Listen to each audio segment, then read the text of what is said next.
जान ले गीता को पढ़ने के ये नियम बदल देगा आपका जीवन। जी हाँ, हिंदू धर्म ग्रंथों में भागवत गीता को काफी पवित्र ग्रंथ माना गया है, जिसके उपदेश भगवान श्री कृष्ण द्वारा अर्जुन को दिए गए थे।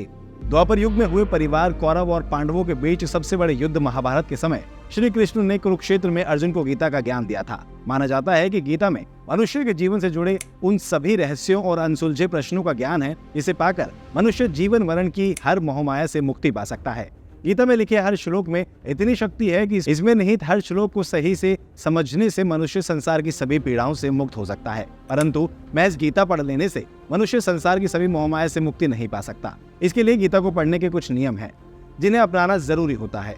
गीता कोई साधारण किताब नहीं है, इसे पढ़ने के लिए 4 स्टेप होते हैं। आइए जानते हैं। गीता का ज्ञान श्री कृष्ण ने पांडुपुत्र अर्जुन को तब दिया था जब उसके हृदय में अपनों के लिए मोह जाग गया था और उसने कौरवों से लड़ने के लिए मना कर दिया था। तब अर्जुन की इस बात को सुन श्री कृष्ण ने अपने असली रूप के दर्शन अर्जुन को कराए और समस्त गीता सार सुनाते हुए ये कहा कि युद्ध कौरव और पांडवों के मध्य का युद्ध नहीं है, बल्कि धर्म और अधर्म का युद्ध है।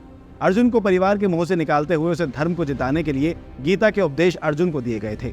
गीता को बार बार पढ़ना और सुनना चाहिए। गीता एक बार पढ़ने पर आसानी से समझ नहीं आ सकती, इसलिए इसे जितनी बार पढ़ेंगे उतनी बार चेतना का विस्तार होगा। दूसरा स्टेप, गीता में पढ़ने वाली चीजों का चिंतन मनन अवश्य करें। गीता का ध्यान से चिंतन करने से आप इसमें दिए गए ज्ञान को सही से समझ पाएंगे। तीसरा स्टेप, विचार करने से आपको अपने जीवन की सही गलत घटनाओं का बोध होने लगेगा।